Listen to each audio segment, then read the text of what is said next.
9th സ്റ്റാൻഡേർഡിലെ chemistry third chapter redox reactions and rate of chemical reactions എന്ന ചാപ്റ്ററിലെ 6ാമത്തെ വീഡിയോ ആണിത്. റെഡോക്സ് റിയാക്ഷൻസ് എന്താണെന്ന് നമ്മൾ കഴിഞ്ഞ വീഡിയോയിൽ കണ്ടു. അപ്പോൾ ഇനി നമുക്ക് പഠിക്കാനുള്ളത് ലാസ്റ്റ് ഒരു പോർഷനാണ് rate of chemical reactions. Rate of chemical reaction അപ്പുറത്താണ് ഹെഡിങ് ഉള്ളത്. ഞാൻ നിങ്ങൾക്ക് പഠിക്കാൻ എളുപ്പത്തിന് ഈ പേജിലോട്ട് ഒന്ന് എഴുതിയെന്നേ ഉള്ളൂ കേട്ടോ. അപ്പോൾ കെമിക്കൽ റിയാക്ഷൻസ് എന്താണെന്ന് നിങ്ങൾക്കറിയാം. ഫിസിക്കൽ ചേഞ്ചും കെമിക്കൽ ചേഞ്ചും ഒക്കെ നമ്മൾ പഠിച്ചതാണ്. നമുക്ക് ചുറ്റും ധാരാളം കെമിക്കൽ റിയാക്ഷൻസ് നടക്കുന്നുണ്ട്. നമുക്കറിയാവുന്ന എക്സാമ്പിൾസ് ആണിത്. ബേണിംഗ് ഓഫ് ഫയർവുഡ്, അതായത് വിറക് കത്തുന്നത്, റസ്റ്റിംഗ് ഓഫ് അയൺ, ഇരുമ്പ് തുരുമ്പിക്കുന്നത്, ബേസ്റ്റിംഗ് ഓഫ് ക്രാക്കേഴ്സ്, പടക്കം പൊട്ടിക്കുന്നത്, അങ്ങനെ തുടങ്ങി ധാരാളം കെമിക്കൽ റിയാക്ഷൻസ് നമ്മുടെ ചുറ്റിലും നടക്കുന്നുണ്ട്. പക്ഷെ ഈ കെമിക്കൽ റിയാക്ഷൻസ് എല്ലാം ഒരേ വേഗത്തിലാണോ നടക്കുന്നത്? ഒരേ സ്പീഡിലാണോ നടക്കുന്നത്? ഈ പറഞ്ഞ മൂന്ന് തരത്തിലാണ് നടക്കുന്നത് അല്ലെ. വിറക് കത്തുന്നത് സ്പീഡ് ആക്കാൻ വേണ്ടിയിട്ട് എന്തെങ്കിലും ചെയ്യാൻ പറ്റുമോ? നമുക്ക് ചെയ്യാൻ പറ്റുമല്ലോ. കൂടുതൽ എയർ ലഭ്യമാക്കുക, കൂടുതൽ വായു കൊടുക്കുക. പിന്നെ നമ്മൾ വെച്ചേക്കുന്ന വലിയ പീസാണെങ്കിൽ അതിനെ ചെറിയ ചെറിയ പീസാക്കി വെച്ചാൽ വേഗത്തിൽ കത്തും. ഇപ്പൊ കുറച്ചുകൂടെ എല്ലാവരുടെയും വീട്ടിലൊക്കെ ഉള്ളത് എനിക്ക് തോന്നുന്നു ഗ്യാസ് സ്റ്റൗവും ഇൻഡക്ഷനും ഒക്കെ ആയിരിക്കും. അപ്പൊ ഗ്യാസ് സ്റ്റൗവില് നമ്മൾ ഫ്ലെയിം കൂട്ടി വെക്കുന്നതും കുറച്ച് വെക്കുന്നതും എന്തിനാ? കൂട്ടി വെക്കുന്ന സമയത്ത് ഗ്യാസ് ഒത്തിരി അതിൽ കൂടെ വരും. കുറച്ച് വെക്കുമ്പോൾ കുറച്ചേ വരുള്ളൂ. അപ്പൊ അത് തീ കൂട്ടി കൊടുക്കാനും കുറച്ച് കൊടുക്കാനും അങ്ങനെ അതനുസരിച്ച് അവിടെ റിയാക്ഷൻ നടക്കാൻ വേണ്ടിയിട്ടാണ്. ഇനി റസ്റ്റിംഗ് ഓഫ് അയൺ, ഇരുമ്പ് തുരുമ്പിക്കുന്നതോ? ഇരുമ്പ് തുരുമ്പിക്കാതിരിക്കാൻ വേണ്ടിയിട്ട് പെയിന്റ് ചെയ്താൽ മതി. പെയിന്റ് ചെയ്ത് നമ്മൾ സൂക്ഷിക്കും, ഒരു കോട്ടിങ് കൂടെ അതിന് കൊടുക്കും. ദെൻ പടക്കം പൊട്ടിക്കുന്നതൊക്കെ നമ്മൾ കണ്ടിട്ടുണ്ട്. ഇതെല്ലാം കെമിക്കൽ റിയാക്ഷൻസ് ആണ്. അപ്പൊ അതിന്റെ സ്പീഡ് കൂട്ടാനും കുറയ്ക്കാനും നമുക്ക് ആവശ്യത്തിനനുസരിച്ച് കൂട്ടാനും കുറയ്ക്കാനും സാധിക്കും. നോക്കിയാൽ നമുക്ക് പരിചിതമായിട്ടുള്ള ഒരു എക്സാമ്പിൾ ആണ്, വീട്ടിലെ എല്ലാ വീടുകളിലും ഉപയോഗിക്കുന്ന ഒരു എക്സാമ്പിൾ ആണ് തീപ്പെട്ടി. തീപ്പെട്ടിയുടെ ഈ സൈഡിലും ഈ തീപ്പെട്ടിയുടെ തിരിയുടെ ഇവിടെയുള്ള പാർട്ടിക്കിൾസ് തമ്മില് കൊളിഷൻ നടക്കുമ്പോഴാണ് നമുക്കൊരു കെമിക്കൽ റിയാക്ഷൻ നടക്കുന്നത് അല്ലെ. ഒരു കെമിക്കൽ റിയാക്ഷൻ എക്സാമ്പിൾ അല്ലേ ഇത്. ഇത് നമ്മളിങ്ങനെ പതിയെ ഇങ്ങനെ ഉരച്ചെന്ന് പറഞ്ഞ് ഇത് റിയാക്ഷൻ നടക്കുമോ? റിയാക്ഷൻ നടന്ന് തീ കത്തുന്നുണ്ടോ? ഇല്ല. ഒരു പ്രത്യേക അളവിൽ അല്ലെങ്കിൽ ഒരു പ്രത്യേക എനർജി, ഒരു പർട്ടിക്കുലർ എനർജിയിൽ മേളില് ഒരു എനർജി കൊടുക്കുമ്പോഴാണ് ഈ തിരിയുടെ അറ്റത്തുള്ള പാർട്ടിക്കിൾസും ഈ പുറത്തുള്ള പാർട്ടിക്കിൾസും തമ്മിൽ റിയാക്ട് ചെയ്ത് ഒരു കെമിക്കൽ റിയാക്ഷൻ ഉണ്ടാകുന്നത്. ഇപ്പോഴല്ലേ കത്തിയത്. അപ്പൊ ഇതൊന്ന് ഓർത്ത് വെച്ചേക്കുക കേട്ടോ. ഈ പർട്ടിക്കുലർ എനർജിയിൽ നമ്മൾ കൊടുക്കുമ്പോഴാണ് ഇതിന്റെ പുറത്തുള്ള പാർട്ടിക്കിൾസ് എവിടെയാണോ റിയാക്ട് ചെയ്യുന്നത് ആ പാർട്ടിക്കിൾസ് തമ്മിൽ റിയാക്ട് ചെയ്ത് നമുക്കൊരു പ്രോഡക്റ്റ് കിട്ടുന്നത്. ഇതൊന്ന് ജസ്റ്റ് ഒന്ന് ഓർത്ത് വെച്ചിരുന്നാൽ മതി കേട്ടോ. കാരണം നമ്മൾ ഇനി പഠിക്കാൻ പോകുന്നിടത്ത് പഠിക്കുന്നുണ്ട്, കൊളിഷൻ തിയറിയെ പറ്റി പഠിക്കുന്നുണ്ട്. കൂട്ടിമുട്ടലുകൾ ഉണ്ടാകുമ്പോഴാണ് ഒരു കെമിക്കൽ റിയാക്ഷൻ നടക്കുന്നത്. അപ്പൊ അതിനെ കുറച്ച് കൂടുതലായിട്ട് ആ തിയറി പഠിക്കുന്ന സമയത്ത് നമ്മൾ പഠിക്കും കേട്ടോ. ഇത് ബൈഹാർട്ട് ചെയ്ത് പഠിച്ചു വെക്കാനുള്ളതല്ല, നിങ്ങൾക്ക് മനസ്സിലാക്കി വെക്കാനുള്ളതാണ്. അപ്പൊ അതൊക്കെയാണ് ഇവിടെ പറയുന്നത്. നമുക്കിത് ഇനി നോക്കാനുള്ളത് the rate of chemical reaction ആണ്. എന്താണ് ഈ റേറ്റ് ഓഫ് കെമിക്കൽ റിയാക്ഷൻ എന്ന് പറഞ്ഞാൽ? റേറ്റ് ഓഫ് എ റിയാക്ഷൻ എന്ന് പറഞ്ഞാൽ എന്താണ്? സിമ്പിൾ ആയിട്ട് പറയുവാണെങ്കിൽ the rate of A reaction is the speed at which A chemical reaction happens. ഒരു കെമിക്കൽ റിയാക്ഷൻ നടക്കുന്ന സമയത്തെ സ്പീഡിനെയാണ് നമ്മൾ റേറ്റ് ഓഫ് എ റിയാക്ഷൻ എന്നതുകൊണ്ട് ഉദ്ദേശിക്കുന്നത്. അതായത് സ്പീഡ് ഓഫ് എ റിയാക്ഷൻ അത് ഇൻക്രീസ് ചെയ്യുന്നതാവാം, ഡിക്രീസ് ചെയ്യുന്നതാകാം. അതിനെയാണ് നമ്മൾ റേറ്റ് ഓഫ് എ റിയാക്ഷൻ എന്നതുകൊണ്ട് ഉദ്ദേശിക്കുന്നത്. Rate of a chemical reaction അത് ഇൻക്രീസ് ചെയ്യാനായാലും ഡിക്രീസ് ചെയ്യാനായാലും കുറച്ച് ഫാക്ടേഴ്സ് ഉണ്ട്, അഫക്ട് ചെയ്യുന്ന കുറച്ച് ഫാക്ടേഴ്സ് ഉണ്ട്. അത് ഏതൊക്കെയാണെന്ന് നോക്കാം. 5 ഫാക്ടേഴ്സ് ആണ് നമുക്ക് പഠിക്കാനുള്ളത്. 1 nature of the reactance, 2 concentration, 3 surface area of solids, 4 temperature, 5 catalyst. ഈ 5 ഫാക്ടേഴ്സ് ആണ് നമുക്ക് കുറച്ച് വിശദമായിട്ട്, എന്നാൽ അത് ഭയങ്കര ഡിഫിക്കൽട്ട് ഒന്നും അല്ല, ഈസി ആയിട്ട് നമുക്ക് പഠിക്കാന്നുള്ളതേ ഉള്ളൂ. 5 ഫാക്ടേഴ്സ് ആണ് rate of a chemical reaction. ഒരു കെമിക്കൽ റിയാക്ഷന്റെ സ്പീഡിനെ കൂട്ടുകയോ കുറയ്ക്കുകയോ ചെയ്യാൻ പറ്റുന്ന 5 ഫാക്ടേഴ്സ് ആണ് നമുക്ക് പഠിക്കാനുള്ളത്. അതിൽ ഒന്നാമത്തേതാണ് നേച്ചർ ഓഫ് ദി റിയാക്ടൻസ്, രണ്ടാമത്തേത് കോൺസെൻട്രേഷൻ. ഈ 2 കാര്യങ്ങളാണ് നമ്മൾ ഇന്ന് ഡിസ്കസ് ചെയ്യാൻ പോകുന്നത്. നേച്ചർ ഓഫ് ദി റിയാക്ടൻസ് എങ്ങനെയാണ് rate of a chemical reaction affect ചെയ്യുന്നത്, കോൺസെൻട്രേഷൻ എങ്ങനെയാണ് ഈ കെമിക്കൽ റിയാക്ഷന്റെ സ്പീഡിനെ അഫക്ട് ചെയ്യുന്നത് എന്നുള്ള കാര്യങ്ങളാണ് നമ്മൾ ഇന്ന് പഠിക്കാൻ പോകുന്നത്. ഇപ്പോൾ nature of the reactance and the rate of chemical reaction എന്താണെന്ന് നോക്കാം. കെമിക്കൽ റിയാക്ഷനെ എങ്ങനെയാണ് റിയാക്ടൻസിന്റെ നേച്ചർ, റിയാക്ടൻസിന്റെ സ്വഭാവം അഫക്ട് ചെയ്യുന്നതെന്ന് നമുക്ക് നോക്കാം. റിയാക്ടൻസ് എന്ന് പറയുന്നത് നമുക്കറിയാം, കുറച്ച് റിയാക്ടൻസ് ചേർന്ന് റിയാക്ട് ചെയ്ത് ഒരു പ്രോഡക്റ്റ് ഉണ്ടാകുന്നതിനെയാണ് നമ്മൾ റിയാക്ഷൻ എന്ന് പറയുന്നത് അല്ലെ. അപ്പൊ റിയാക്ടൻസിന്റെ സ്വഭാവം അതിനെ ബാധിക്കുന്നുണ്ടോ എന്നറിയാൻ വേണ്ടിയിട്ട് നമുക്കൊരു എക്സ്പെരിമെന്റ് ചെയ്ത് നോക്കാം. നോക്കി, രണ്ട് ടെസ്റ്റ് ട്യൂബ് എടുക്കുക. രണ്ട് ടെസ്റ്റ് ട്യൂബ് എടുക്കുക. രണ്ട് ടെസ്റ്റ് ട്യൂബിലും equal volume of dilute hydrochloric acid എടുക്കുക. ഹൈഡ്രോക്ലോറിക് ആസിഡ് ഈക്വൽ വോളിയം എടുക്കുവാണെങ്കിൽ നമ്മൾ രണ്ട് ടെസ്റ്റ് ട്യൂബിലായിട്ട് ഡൈല്യൂട്ട് ചെയ്ത ഹൈഡ്രോക്ലോറിക് ആസിഡ് നമ്മൾ നിറച്ചു വെച്ചിട്ടുണ്ട്. എന്താണ്? Dilute hydrochloric acid HCl. Dilute HCl എടുത്തു. രണ്ട് റിയാക്ഷനാണ് നമ്മൾ ഇവിടെ ചെയ്യാൻ പോകുന്നത്. രണ്ട് കെമിക്കൽ റിയാക്ഷൻ. അപ്പൊ രണ്ട് ടെസ്റ്റ് ട്യൂബ് എടുത്തു. രണ്ടിലും equal amount of dilute hydrochloric acid എടുത്തു. ഒന്നാമത്തെ ടെസ്റ്റ് ട്യൂബിനകത്ത് ഇത് ഒന്നാമത്തെ ടെസ്റ്റ് ട്യൂബ്, ഇത് രണ്ടാമത്തെ ടെസ്റ്റ് ട്യൂബ്. ഈ ഒന്നാമത്തെ ടെസ്റ്റ് ട്യൂബിനകത്ത് സിങ്കിന്റെ ഒരു പീസ് ഇടുക. സിങ്ക് കണ്ടിട്ടുണ്ടോ? ഇതാണ് സിങ്കിന്റെ കുറച്ച് പീസ് ഇതിനകത്തേക്ക് ഇടുക. ഹൈഡ്രോക്ലോറിക് ആസിഡിനകത്തോട്ട് സിങ്ക് ഇടുന്നു. ഇതിനകത്തേക്ക് രണ്ടാമത്തെ ടെസ്റ്റ് ട്യൂബിനകത്തേക്ക് മഗ്നീഷ്യത്തിന്റെ ഒരു പീസ് ഇടുക. മഗ്നീഷ്യത്തിന്റെ ഒരു പീസ്. രണ്ടും സെയിം മാസ് ആയിരിക്കണം കേട്ടോ. എല്ലാം ഈക്വൽ ആയിട്ടുള്ളതാണ് എടുക്കുന്നത്. നമ്മൾ രണ്ട് സബ്സ്റ്റൻസിന്റെ സ്വഭാവം വ്യത്യാസമുണ്ടോ അല്ലെങ്കിൽ ഈ കെമിക്കൽ റിയാക്ഷന്റെ വേഗതയെ സ്വാധീനിക്കുന്നുണ്ടോ എന്നാണ് നമ്മൾ നോക്കാൻ പോകുന്നത്. ഈ ടെസ്റ്റ് ട്യൂബിനകത്തേക്ക് സിങ്ക് ആഡ് ചെയ്യുമ്പോൾ നമുക്കറിയാം സിങ്ക് എന്ന് പറയുന്ന ഒരു മെറ്റലാണ് അല്ലെ. ഈ സിങ്ക് മെറ്റൽ ഹൈഡ്രോക്ലോറിക് ആസിഡുമായിട്ട് റിയാക്ട് ചെയ്യുമ്പോൾ ഹൈഡ്രജൻ ഗ്യാസ് പ്രൊഡ്യൂസ് ചെയ്യും. അപ്പോൾ ഹൈഡ്രജൻ ഗ്യാസ് ഇവിടെ ഇങ്ങനെ ബബിൾസ് ആയിട്ട് മുകളിലേക്ക് വരും. ഹൈഡ്രജൻ ഗ്യാസ് പ്രൊഡ്യൂസ് ചെയ്യും. മഗ്നീഷ്യത്തിന്റെ കേസിലും അങ്ങനെ തന്നെയാണ്. മഗ്നീഷ്യം ഹൈഡ്രോക്ലോറിക് ആസിഡുമായിട്ട് റിയാക്ട് ചെയ്ത് ഹൈഡ്രജൻ ഗ്യാസ് തന്നെയാണ് പ്രൊഡ്യൂസ് ചെയ്യുന്നത്. പക്ഷെ ഇവിടെ ഹൈഡ്രജൻ ഗ്യാസ് പെട്ടെന്ന് റിയാക്ട് ചെയ്ത് ഒത്തിരി ധാരാളം ഹൈഡ്രജൻ ഗ്യാസ് വേഗം വരും. അതായത് മഗ്നീഷ്യമാണ് വേഗത്തിൽ റിയാക്ട് ചെയ്യുന്നത് ഹൈഡ്രോക്ലോറിക് ആസിഡുമായിട്ട് സിങ്കിനെക്കാളും. അപ്പോൾ ഇത് രണ്ടിൽ നിന്നും നമുക്ക് മനസ്സിലാക്കാൻ സാധിക്കുന്നത് നേച്ചറിനെ ബേസ് ചെയ്തിട്ടാണ്. അതായത് സിങ്കും മഗ്നീഷ്യം ഒരുപോലെയല്ല ഡൈല്യൂട്ട് ഹൈഡ്രോക്ലോറിക് ആസിഡിൽ റിയാക്ട് ചെയ്യുന്നത്. മഗ്നീഷ്യമാണ് ഇതിൽ വേഗത്തിൽ റിയാക്ട് ചെയ്യുന്നത്. ഇനി ആ എക്സ്പെരിമെന്റുമായിട്ട് ബന്ധപ്പെട്ട് ടെക്സ്റ്റിൽ കൊടുത്തിരിക്കുന്നത് എന്താണെന്ന് നോക്കാം. What are the materials required for the experiment. അപ്പൊ നമ്മൾ ഇപ്പൊ പറഞ്ഞ എക്സ്പെരിമെന്റിന് എന്തൊക്കെ മെറ്റീരിയൽസ് ആണ് ആവശ്യമായിട്ടുള്ളത് നമ്മൾ കണ്ടതല്ലേ. അപ്പൊ അതിനകത്ത് എന്തൊക്കെ വേണമായിരുന്നു? ടെസ്റ്റ് ട്യൂബ്സ് വേണം. വേറെ എന്തൊക്കെയായിരുന്നു നമ്മൾ എടുത്തത്? ഒന്നാമത്തെ ടെസ്റ്റ് ട്യൂബിൽ ഇട്ടത് എന്താ? സിങ്ക് അല്ലെ. രണ്ടാമത്തേല് മഗ്നീഷ്യം. ഇനി ഇത് ഏതിലേക്കാണ് ഇട്ടത്? Dilute hydrochloric acid. ഇത്രയും മെറ്റീരിയൽസ് ആണ് നമുക്ക് ആവശ്യമായിട്ടുണ്ടായിരുന്നത്. ഇനി സിങ്കും മഗ്നീഷ്യവും സെയിം അളവിലാണ് നമ്മൾ എടുത്തത് അല്ലെ. സെയിം മാസ് ആയിരുന്നേ.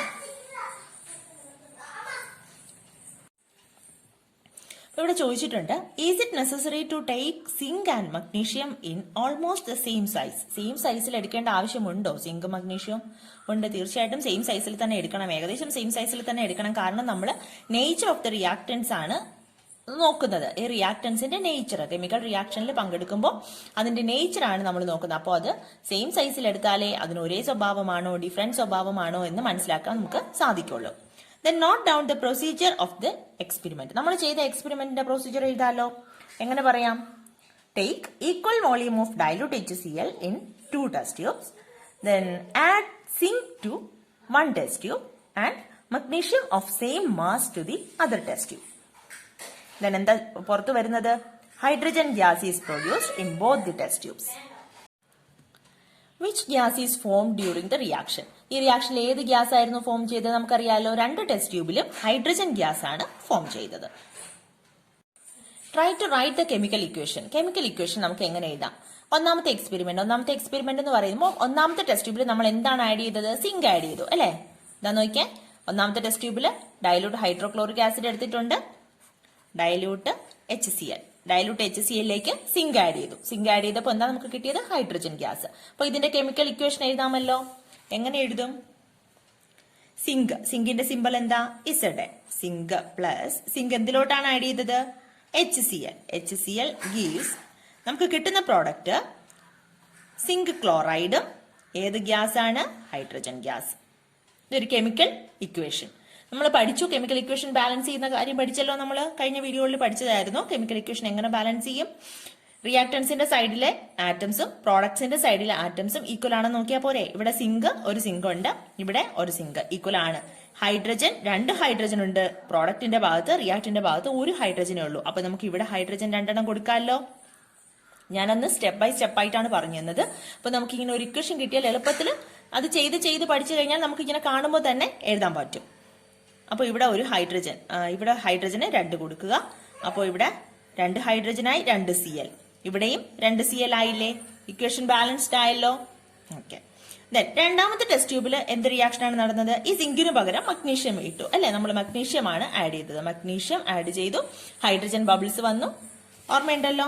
അപ്പൊ അതിന്റെ ഇക്വേഷൻ എങ്ങനെ എഴുതാം? മഗ്നീഷ്യത്തിന്റെ simple Mg plus HCl, hydrochloric ആസിഡിലേക്ക് ആഡ് ചെയ്തു, കിട്ടിയത് magnesium chloride, then hydrogen gas.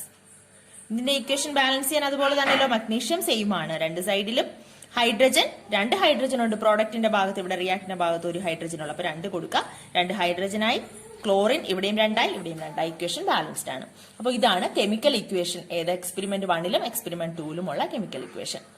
Then next, in which test tube was the reaction faster? ഏതിലാണ് ഫാസ്റ്റ് ആയിട്ട് നടന്നത്? ഞാൻ ഏതിലാ ഫാസ്റ്റ് ആയിട്ട് നടന്നതെന്ന് പറഞ്ഞു? മഗ്നീഷ്യം ഹൈഡ്രോക്ലോറിക് ആസിഡിൽ ഇട്ട ടെസ്റ്റ് ട്യൂബിലാണ് റിയാക്ഷൻ ഫാസ്റ്റ് ആയിട്ട് നടന്നത് അല്ലെ? പെട്ടെന്ന് റിയാക്ട് ചെയ്ത് ഹൈഡ്രജൻ ബബിൾസ് പെട്ടെന്ന് വന്നു, അത് മഗ്നീഷ്യത്തിന്റെ കേസിലാണ്. Is there any difference in the concentration of the acid used in this experiment? ഇതിലെ നമ്മൾ ഉപയോഗിച്ച ആസിഡിന്റെ കോൺസെൻട്രേഷൻ വ്യത്യാസം ഉണ്ടായിരുന്നോ? ഇല്ല. നമ്മൾ രണ്ടിലും dilute HCl equal volume equal ഇതായിട്ടാണ് എടുത്തത് അല്ലെ? അപ്പോ ഇതിനകത്ത് കോൺസെൻട്രേഷൻ വ്യത്യാസം ഉണ്ടായിരുന്നില്ല. ഒരേ കോൺസെൻട്രേഷനിലുള്ള ഒരേ HCl തന്നെയാണ് 2 ടെസ്റ്റ് ട്യൂബിലും നമ്മൾ എടുത്തത്. What is the factor that influenced the rate of reaction here?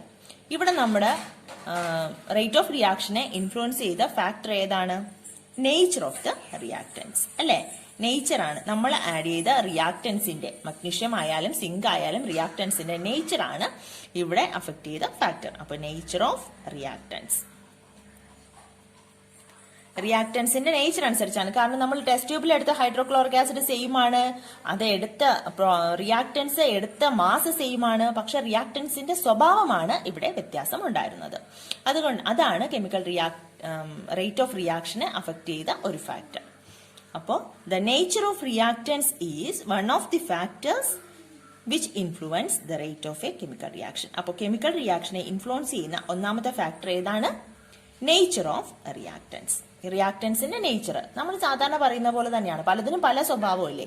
അപ്പോൾ എല്ലാം റിയാക്ട് ചെയ്യുമ്പോൾ ഒരേ സ്വഭാവത്തിലുള്ള ഒന്നും കിട്ടില്ല അല്ലേ? അത് കണക്ക് തന്നെയാണ് the nature of reactance is one of the factor which influence the rate of a chemical reaction. അപ്പോൾ ഒരു ഫാക്ടർ നമ്മൾ പഠിച്ചു കഴിഞ്ഞു. എക്സ്പെരിമെന്റ് വെച്ചിട്ട് നമുക്കത് പറയാൻ പറ്റി, ഒരെണ്ണം പഠിച്ചു കഴിഞ്ഞു. നെക്സ്റ്റ് രണ്ടാമത്തത് concentration and rate of a chemical reaction. ഈ കെമിക്കൽ റിയാക്ഷനെ കോൺസെൻട്രേഷൻ എങ്ങനെയാണ് അഫക്ട് ചെയ്യുന്നതെന്ന് നോക്കാം. കോൺസെൻട്രേഷൻ എങ്ങനെയാണ് കെമിക്കൽ റിയാക്ഷനെ അഫക്ട് ചെയ്യുന്നതെന്ന് നോക്കാൻ നമുക്കൊരു എക്സ്പെരിമെന്റ് ചെയ്യാനുണ്ട്. അപ്പോൾ നേരത്തെ എക്സ്പെരിമെന്റ് ഓർമ്മയുണ്ടല്ലോ. ഇത് രണ്ടാമത്തെ എക്സ്പെരിമെന്റിൽ 2 ടെസ്റ്റ് ട്യൂബ് എടുക്കുക. ഇത് ഒന്നില് കോൺസെൻട്രേറ്റഡ് ഹൈഡ്രോക്ലോറിക് ആസിഡ് എടുക്കുക. ആദ്യത്തെ ടെസ്റ്റ് ട്യൂബിൽ ഏതാണ്? Concentrated hydrochloric acid. രണ്ടാമത്തെ ടെസ്റ്റ് ട്യൂബിൽ എന്താണ്? Dilute hydrochloric acid. അപ്പോൾ ഒന്നില് കോൺസെൻട്രേറ്റഡ് ഹൈഡ്രോക്ലോറിക് ആസിഡും രണ്ടാമത്തേല് ഡൈല്യൂട്ട് ആയിട്ടുള്ള. ഈ ഡൈല്യൂട്ട് ഹൈഡ്രോക്ലോറിക് ആസിഡ് എന്ന് പറഞ്ഞാൽ അതിനകത്ത് കുറച്ച് വെള്ളം കൂടെ ചേർത്ത് ഡൈല്യൂട്ട് ചെയ്യും കേട്ടോ. കോൺസെൻട്രേഷൻ കുറച്ചെടുക്കും. കോൺസെൻട്രേറ്റഡ് HCl എന്ന് പറഞ്ഞാൽ അതിൽ ഹൈഡ്രോക്ലോറിക് ആസിഡിന്റെ അളവ് കൂടുതലായിരിക്കും. നമ്മൾ ഈ ഷുഗർ സൊല്യൂഷൻ ഒക്കെ എടുക്കില്ലേ, ഷുഗർ സൊല്യൂഷൻ, സോൾട്ട് സൊല്യൂഷൻ, അപ്പൊ നമ്മൾ പഠിച്ചിട്ടുണ്ട് അത് സാച്ചുറേറ്റഡ് അല്ലെങ്കിൽ കോൺസെൻട്രേറ്റഡ് സൊല്യൂഷൻ എന്ന് പറയുന്നത്, നമ്മളിപ്പോൾ സോൾട്ട് സൊല്യൂഷൻ ആണ് എടുക്കുന്നതെങ്കിൽ ആ വെള്ളത്തിൽ മുഴുവനായിട്ട് ഡിസോൾവ് ചെയ്തിട്ടും ബാക്കി കിടക്കുന്ന രീതിയിൽ സോൾട്ട് കിടക്കുമ്പോഴാണ് അതിനെ നമ്മൾ കോൺസെൻട്രേറ്റഡ് സൊല്യൂഷൻ എന്ന് പറയുന്നത്. കുറച്ച് സോൾട്ട് എടുത്ത് കൂടുതൽ വെള്ളത്തിൽ ഡിസോൾവ് ചെയ്യിപ്പിക്കുമ്പോഴാണ് അത് ഡൈല്യൂട്ട് സൊല്യൂഷൻ. ഇതറിയാന്നുള്ള കാര്യമാണ്. ഒന്നാമത്തെ ടെസ്റ്റ് ട്യൂബില് കോൺസെൻട്രേറ്റഡ് HClലോട്ട് ഒരു മഗ്നീഷ്യം റിബൺ, നമ്മൾ മഗ്നീഷ്യം റിബൺ തന്നെയാണ് രണ്ടിലും ഇടാൻ പോകുന്നത് കേട്ടോ. കോൺസെൻട്രേഷൻ എങ്ങനെ അഫക്ട് ചെയ്ത് നോക്കാനാണ്. അതായത് ഈ ഹൈഡ്രോക്ലോറിക് ആസിഡിന്റെ കോൺസെൻട്രേഷൻ ഈ റിയാക്ടൻസ്, ഈ കെമിക്കൽ റിയാക്ഷനെ എങ്ങനെ അഫക്ട് ചെയ്യും എന്ന് നോക്കാൻ വേണ്ടിയിട്ടാണ്. അപ്പോൾ രണ്ടും മഗ്നീഷ്യം റിബൺ തന്നെയാണ്. നമ്മൾ നേരത്തെ കാണിച്ചില്ലേ മഗ്നീഷ്യം റിബൺ, അത് തന്നെയാണ്.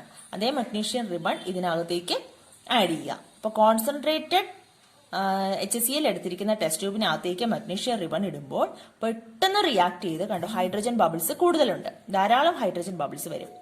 എന്നാൽ ഈ ഡൈല്യൂട്ട് ഹൈഡ്രോക്ലോറിക് ആസിഡുള്ള ടെസ്റ്റ് ട്യൂബിലേക്ക് മഗ്നീഷ്യം റിബൺ ആഡ് ചെയ്യുമ്പോൾ റിയാക്ഷൻ നടക്കും, പക്ഷേ കമ്പാരിറ്റീവ്ലി സ്ലോ ആയിരിക്കും. സ്ലോ ആയിട്ട് കുറച്ച് ബബിൾസേ വരുള്ളൂ, പതിയെ പതിയെ റിയാക്ട് ചെയ്യും. അപ്പോൾ കോൺസെൻട്രേഷൻ ഒരു ഫാക്ടർ അല്ലേ. കോൺസെൻട്രേഷൻ കൂടുന്തോറും റേറ്റ് ഓഫ് കെമിക്കൽ റിയാക്ഷൻ കൂടും, ഇൻക്രീസ് ചെയ്യും. കോൺസെൻട്രേഷൻ കുറയും തോറും റേറ്റ് ഓഫ് കെമിക്കൽ റിയാക്ഷൻ കുറയും, ഡിക്രീസ് ചെയ്യും. അതായത് കെമിക്കൽ റിയാക്ഷന്റെ സ്പീഡ് കൂടും, ഡൈല്യൂട്ട് സൊല്യൂഷൻ ആണെങ്കിൽ സ്പീഡ് കുറയും. അപ്പോൾ ആ എക്സ്പെരിമെന്റ് കണ്ടു, കാര്യം എന്താണെന്ന് നിങ്ങൾക്ക് മനസ്സിലായി. അപ്പോൾ ഇത് നേരത്തെ എഴുതിയതുപോലെ എഴുതാമല്ലോ. What are the materials required? എന്തൊക്കെ മെറ്റീരിയൽസ് ആയിരുന്നു ഇതിന് ആവശ്യമായിട്ടുണ്ടായിരുന്നത്? Magnesium, then dilute HCl, then concentrated HCl. രണ്ട് ടെസ്റ്റ് ട്യൂബിൽ നമ്മൾ എടുത്തു, രണ്ടിലും മഗ്നീഷ്യം റിബൺ തന്നെയാണ് നമ്മൾ ആഡ് ചെയ്തത്. Isn't it necessary to have magnesium ribbon of equal mass? ഇവിടെയും ഈക്വൽ മാസ് എടുക്കേണ്ട ആവശ്യമുണ്ടോ? ഈക്വൽ മാസ് തന്നെ എടുക്കുന്നതാണ് നല്ലത്. ഈക്വൽ മാസ് എടുക്കുമ്പോഴേ നമ്മൾ കോൺസെൻട്രേഷൻ ആണ് നോക്കുന്നത്, പക്ഷെ അതിനകത്ത് ഇടുന്ന സബ്സ്റ്റൻസ് സെയിം അല്ലേ. സെയിം ആയിട്ടുള്ള സബ്സ്റ്റൻസ് ഇട്ടാലേ നമ്മൾ അത് ഇതിനെ അഫക്ട് ചെയ്യുന്നില്ല, കോൺസെൻട്രേഷൻ ആണ് അഫക്ട് ചെയ്യുന്നതെന്ന് നോക്കാൻ വേണ്ടിയിട്ടാണ് നമ്മൾ ചെയ്യുന്നത്. അപ്പൊ കോൺസെൻട്രേഷൻ ആണ് നമ്മൾ ഫോക്കസ് ചെയ്യുന്നത്. അപ്പോൾ മറ്റത് സെയിം ആയിട്ട് തന്നെ എടുക്കണം. യെസ്, സെയിം മാസ് ആയിരിക്കണം. Then what about the volume of HCl? HClന്റെ വോളിയം എങ്ങനെയായിരുന്നു? ഈക്വൽ വോളിയം അല്ലെ. ഈക്വൽ വോളിയം ആണ് എടുത്തത്. ഡൈലൂട്ട് HCl ആയാലും കോൺസെൻട്രേറ്റഡ് HCl ആയാലും നമ്മൾ ഈക്വൽ വോളിയം ആണ് എടുത്തത്. ഇതിൽ നിന്ന് എന്താണ് ഒബ്സർവ് ചെയ്തത്? നമ്മൾ ടെസ്റ്റ് ട്യൂബ് 1ലും ടെസ്റ്റ് ട്യൂബ് 2ലും നമ്മൾ എന്താണ് ഒബ്സർവ് ചെയ്തതെന്ന് എഴുതാനാണ് ചോദിച്ചിരിക്കുന്നത്. അപ്പൊ ടെസ്റ്റ് ട്യൂബ് 1ൽ നമ്മൾ ഒബ്സർവ് ചെയ്ത് എന്താണ്? കോൺസെൻട്രേറ്റഡ് HCl ഇട്ടപ്പോൾ ഈ കെമിക്കൽ റിയാക്ഷൻ ഫാസ്റ്റ് ആയിട്ട് നടന്നു അല്ലെ, ഫാസ്റ്റ് ആയിട്ട് നടന്നു. അപ്പൊ നമുക്ക് എഴുതാം, ഒന്നാമത്തെ ടെസ്റ്റ് ട്യൂബില് reaction is faster in concentrated HCl അല്ലെ. Reaction is faster in concentrated HCl അല്ലെ. രണ്ടാമത്തെ ടെസ്റ്റ് ട്യൂബിലോ ഡൈലൂട്ട് HCl ആഡ് ചെയ്തപ്പോഴോ reaction rate is low. Right the balanced chemical equation for the reaction. ഈ റിയാക്ഷന്റെ ബാലൻസ്ഡ് കെമിക്കൽ ഇക്വേഷൻ നമുക്ക് എഴുതാമല്ലോ. ഇവിടെ react ചെയ്തത് എന്താണ്? മഗ്നീഷ്യം. നമ്മൾ നേരത്തെ എഴുതിയത് തന്നെ കേട്ടോ. ദെൻ എന്തിലാണ് റിയാക്ട് ചെയ്തത്? HCl. എന്ത് കിട്ടി? Magnesium chloride, then hydrogen gas. ഇതിനെ ബാലൻസ് ചെയ്യാൻ അറിയാമല്ലോ. Mg രണ്ട് സൈഡിലും സെയിം ആണോ നോക്കുക. നമ്പർ ഓഫ് ആറ്റംസ് സെയിം ആണ്. ദെൻ ഹൈഡ്രജൻ ഇവിടെ 2 ഉണ്ട്, അപ്പൊ ഇവിടെ ഒരു 2 കൊടുക്കുക. ദെൻ 2 ഹൈഡ്രജൻ ആയപ്പോൾ തന്നെ Clന് 2 ആയി, 2 Cl ആയി, 2 ക്ലോറിൻ ആയി. ഇവിടെ 2 ക്ലോറിൻ തന്നെയാണ് ഉള്ളത്. ദെൻ ബാലൻസ്ഡ് കെമിക്കൽ ഇക്വേഷൻ ആയി. In which test tube is the rate of reaction greater? ഏത് ടെസ്റ്റ് ട്യൂബിലാണ് റേറ്റ് ഓഫ് റിയാക്ഷൻ ഫാസ്റ്റ് ആയിട്ട് ഗ്രേറ്റർ ആയിട്ട് നടന്നത്? കോൺസെൻട്രേറ്റഡ് HCl ആഡ് ചെയ്തത് ഏതിലാണ്? ഒന്നാമത്തെ ടെസ്റ്റ് ട്യൂബിൽ. അപ്പോൾ ഫസ്റ്റ് ടെസ്റ്റ് ട്യൂബിലാണ് റേറ്റ് ഓഫ് റിയാക്ഷൻ ഫാസ്റ്റ് ആയിട്ട് നടന്നത് അല്ലേ. Then which test tube contains more HCl molecules per unit volume? അപ്പോൾ ഇതിനകത്ത് ഏത് ടെസ്റ്റ് ട്യൂബിലായിരിക്കും HCl മോളിക്യൂൾസ് കൂടുതലുള്ളത്? ഞാൻ നേരത്തെ പറഞ്ഞു കോൺസെൻട്രേറ്റഡ് സൊല്യൂഷൻ എന്ന് പറഞ്ഞാൽ എന്താണ്, ഡൈലൂട്ട് സൊല്യൂഷൻ എന്ന് പറഞ്ഞാൽ എന്താണെന്ന് പറഞ്ഞു. അപ്പൊ അതനുസരിച്ച് നമുക്ക് ചിന്തിച്ചു നോക്കാമല്ലോ. ഏത് ടെസ്റ്റ് ട്യൂബിലായിരിക്കും കൂടുതൽ HCl മോളിക്യൂൾ ഉള്ളത്? കോൺസെൻട്രേറ്റഡ് HCl ഏത് ടെസ്റ്റ് ട്യൂബിലാണോ ഉള്ളത് ആ ടെസ്റ്റ് ട്യൂബിൽ അല്ലെ. അപ്പോൾ ഒന്നാമത്തെ ടെസ്റ്റ് ട്യൂബിൽ കോൺസെൻട്രേറ്റഡ് HCl സൊല്യൂഷൻ എന്ന് പറയുമ്പോൾ തന്നെ അതിനകത്ത് കൂടുതൽ HCl മോളിക്യൂൾ ഉള്ളതാണ് concentrated HCl. An increase in the number of molecules lead to increase in the rate of reaction. അതായത് നമ്പർ ഓഫ് മോളിക്യൂൾസ് കൂടുതലുള്ളിടത്ത് റിയാക്ഷൻ റേറ്റ് കൂടും എന്നാണ് പറഞ്ഞിരിക്കുന്നത്. എന്ന് വെച്ചാൽ എന്താ നമുക്ക് നോക്കാം. 2 ബോക്സ് ഉണ്ട്. ഒന്നാമത്തത് ഡൈലൂട്ട് സൊല്യൂഷൻ്റെതാണ്, കോൺസെൻട്രേറ്റ് സൊല്യൂഷൻ്റെയാണ് രണ്ടാമത്തെന്ന് വിചാരിക്കാം. ഒന്നാമത്തെ ഡൈലൂട്ട് സൊല്യൂഷൻ എന്ന് പറയുമ്പോൾ അതിന്റെ മോളിക്യൂൾസ് ഇങ്ങനെ കുറച്ചല്ലേ ഉള്ളൂ, അതിനകത്ത് HCl കുറച്ചേ ഉണ്ടാവുള്ളൂ. കോൺസെൻട്രേറ്റഡ് സൊല്യൂഷനിൽ HCl ഒത്തിരി മോളിക്യൂൾസ് ഉണ്ടാകും അല്ലെ. അടുത്തടുത്ത് ഇങ്ങനെ ഒത്തിരി മോളിക്യൂൾസ് ഉണ്ടാകും. നമ്മൾ നേരത്തെ പഠിച്ചിട്ടുണ്ട് കോൺസെൻട്രേറ്റ് സൊല്യൂഷൻ ആകുമ്പോൾ. പിന്നെ ഇവിടെ റിയാക്ഷൻ നടക്കുന്നത് എങ്ങനെയാ? ഇതിനകത്തേക്കാണ് മഗ്നീഷ്യം ആഡ് ചെയ്യുന്നത്. റിയാക്ഷൻ നടക്കുന്നത് എങ്ങനെയാ? ഈ പാർട്ടിക്കിൾസ് മോളിക്യൂൾസ് തമ്മിൽ റിയാക്ട് ചെയ്യുമ്പോഴാണ് കെമിക്കൽ റിയാക്ഷൻ നടക്കുന്നത് അല്ലെ. ഇവിടെ കോൺസെൻട്രേറ്റഡ് ഹൈഡ്രോക്ലോറിക് ആസിഡ് സൊല്യൂഷൻ എടുക്കുമ്പോൾ അവിടെ ഹൈഡ്രോക്ലോറിക് ആസിഡ് അതിന്റെ അളവ് കൂടുതലാണ് അല്ലെ കോൺസെൻട്രേറ്റഡ് സൊല്യൂഷനിൽ. അപ്പോൾ അതിൽ ഹൈഡ്രോക്ലോറിക് ആസിഡിന്റെ ധാരാളം മോളിക്യൂൾ അതിനകത്തുണ്ട്. എന്നാൽ ഡയലൂട്ട് സൊല്യൂഷനിൽ വളരെ കുറച്ചേ ഉള്ളൂ. ഈ ധാരാളം മോളിക്യൂൾസ് ഉള്ളപ്പോൾ നമ്മൾ നേരത്തെ തീപ്പെട്ടിയുടെ കാര്യം പറഞ്ഞില്ലേ, ആദ്യ കണക്ക് ഇവിടെയുള്ള പാർട്ടിക്കിൾസ് തമ്മിൽ ഒരു കൊളിഷൻ ഉണ്ടാകും. അങ്ങനെയാണ് ഇവിടെ കെമിക്കൽ റിയാക്ഷൻ നടക്കുന്നത്. ഏതൊരു കെമിക്കൽ റിയാക്ഷൻ അങ്ങനെയാണ് നടക്കുന്നത്. പക്ഷെ ഇവിടെ ഹൈഡ്രോക്ലോറിക് ആസിഡിന്റെ അളവ് കൂടുതലായതുകൊണ്ട് അതിന്റെ പാർട്ടിക്കിൾസ് വളരെ കൂടുതലായിട്ടുണ്ട്. അപ്പൊ അത് തമ്മിൽ വെറുതെ ഇങ്ങനെ കൂട്ടിമുട്ടി എന്ന് പറഞ്ഞ റിയാക്ഷൻ നടക്കില്ല. ഞാൻ നേരത്തെ പറഞ്ഞതുപോലെ ഒരു പർട്ടിക്കുലർ എനർജിയിൽ കൂടുതൽ കൂട്ടിമുട്ടിയാണ് ഒരു റിയാക്ഷൻ നടക്കുന്നത്. അപ്പൊ അതിനുള്ള സാധ്യത ഈ കോൺസെൻട്രേറ്റഡ് സൊല്യൂഷനിൽ കൂടുതലാണ്. പക്ഷെ ഡയലൂട്ട് സൊല്യൂഷൻ വരുമ്പോൾ കണ്ടോ, മോളിക്യൂൾസ് എല്ലാം അകന്നാണ് സ്ഥിതി ചെയ്യുന്നത്. അപ്പൊ അവിടെ കൊളിഷനുള്ള സാധ്യത വളരെ കുറവാണ്. അതുകൊണ്ടാണ് അവിടെ പതിയെ സാവധാനം റിയാക്ഷൻ നടക്കുന്നത്. അപ്പൊ ഇതിനൊരു കൊളിഷൻ തിയറി എന്നുള്ള പേരിൽ ഒരു തിയറി കൊടുക്കുന്നുണ്ട്. ഞാൻ നേരത്തെ പറഞ്ഞതാണ്, ജസ്റ്റ് ഒന്ന് മനസ്സിലാക്കിയിരുന്നാൽ മതി, എക്സ്ട്രാ റീഡിങ്ങിനുള്ളതാണ് കേട്ടോ. According to this theory, reactant molecules have to collide against each other for chemical reaction to occur. നമ്മൾ പറഞ്ഞാണ് ഒരു കെമിക്കൽ റിയാക്ഷൻ നടക്കണമെങ്കിൽ ഈ പാർട്ടിക്കിൾസ് തമ്മിൽ കൊളൈഡ് ചെയ്യണം. But all collisions between reactant molecules need not result in chemical reaction. പക്ഷേ എല്ലാ കൊളിഷൻസും കെമിക്കൽ റിയാക്ഷൻസിൽ എത്തിച്ചേരണമെന്നില്ല. The molecules have energy greater than a certain minimum energy. They undergo effective collisions which result in the product formation. ഇപ്പോൾ ഒരു particular എനർജിയിൽ കൂടുതൽ വരുമ്പോഴാണ് അത് കൊളിഷൻ നടന്ന് ഒരു പ്രോഡക്റ്റ് ഫോർമേഷനിലോട്ട് പോകുന്നത്. അങ്ങനെയാണ് ഒരു കെമിക്കൽ റിയാക്ഷൻ നടക്കുന്നത്.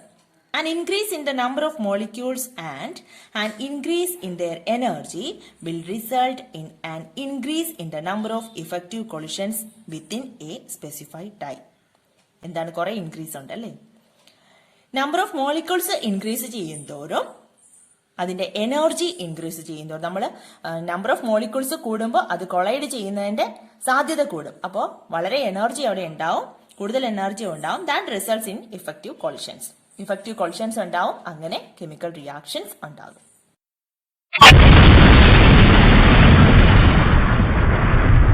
അത്രയേ ഉള്ളൂ ആ തിയറി. നമുക്ക് ഇങ്ങോട്ട് വരാം. കോൺസെൻട്രേഷൻ എങ്ങനെയാണ് ഇതിനെ എഫക്ട് ചെയ്യുന്നത്? As the concentration of reactants increases, the number of molecules per unit volume and the number of effective collisions increases. അപ്പോൾ നമ്മൾ പറഞ്ഞത് തന്നെയാണ്, കോൺസെൻട്രേഷൻ ഇൻക്രീസ് ചെയ്യുമ്പോൾ number of molecules per unit volume increase ചെയ്യും. ഇതിനകത്തുള്ള മോളിക്യൂൾസിന്റെ എണ്ണം ഇൻക്രീസ് ചെയ്യും. അങ്ങനെ ഇൻക്രീസ് ചെയ്യുന്നത് കാരണം ഇഫക്റ്റീവ് കൊളിഷൻ നടക്കും. കൂടുതൽ മോളിക്യൂൾസ് കിടക്കുമല്ലേ, അപ്പൊ അത് തമ്മിൽ കൊളൈഡ് ചെയ്യുന്നതിന്റെ സാധ്യത കൂടും. ഇഫക്റ്റീവ് കൊളിഷൻ നടക്കും. അങ്ങനെ റേറ്റ് ഓഫ് റിയാക്ഷൻ ഇൻക്രീസ് ചെയ്യും. കെമിക്കൽ റിയാക്ഷന്റെ സ്പീഡ് കൂടും. അപ്പൊ നമ്മളിന്ന് പഠിച്ചത് രണ്ട് കാര്യങ്ങളാണ്. Rate of chemical reaction affect ചെയ്യുന്നത്, നേച്ചർ ഓഫ് റിയാക്ടൻസ് എങ്ങനെ അഫക്ട് ചെയ്യുന്നു കണ്ടു. റിയാക്ടൻസിന്റെ നേച്ചർ തീർച്ചയായിട്ടും കെമിക്കൽ റിയാക്ഷന്റെ സ്പീഡ് കൂട്ടാനോ കുറയ്ക്കാനോ ഉപയോഗിക്കുന്നുണ്ട്. അതായത് അത് അഫക്ട് ചെയ്യുന്ന ഒരു ഫാക്ടറാണ്. ദെൻ കോൺസെൻട്രേഷൻ നമ്മൾ എന്താണ് കണ്ടത്? കോൺസെൻട്രേഷൻ കൂടുമ്പോൾ റേറ്റ് ഓഫ് കെമിക്കൽ റിയാക്ഷൻ കൂടും അല്ലെ. കോൺസെൻട്രേഷൻ ഇൻക്രീസ് ചെയ്യുമ്പോൾ റേറ്റ് ഓഫ് കെമിക്കൽ റിയാക്ഷൻ എന്ത് ചെയ്യും? ഇൻക്രീസ് ചെയ്യും. കോൺസെൻട്രേഷൻ കുറയുമ്പോൾ ഡിക്രീസ് ചെയ്യും. അതിന്റെ റീസൺ ഒക്കെ നമ്മൾ വളരെ വിശദമായിട്ട് കണ്ടു. ക്ലിയർ ആയി എന്ന് വിചാരിക്കുന്നു. അപ്പൊ അത് രണ്ടും നമ്മൾ ഇന്നത്തെ ക്ലാസ്സിൽ ഡിസ്കസ് ചെയ്തു. ഇനി നമുക്ക് പഠിക്കാനുള്ളത് 3 കാര്യങ്ങളാണ്. Surface area of solids, temperature, catalyst. ഈ 3 കാര്യങ്ങൾ നമ്മൾ അടുത്ത ക്ലാസ്സിൽ പഠിക്കും. അപ്പോൾ നെക്സ്റ്റ് ക്ലാസ്സിൽ കാണാം. Thank you.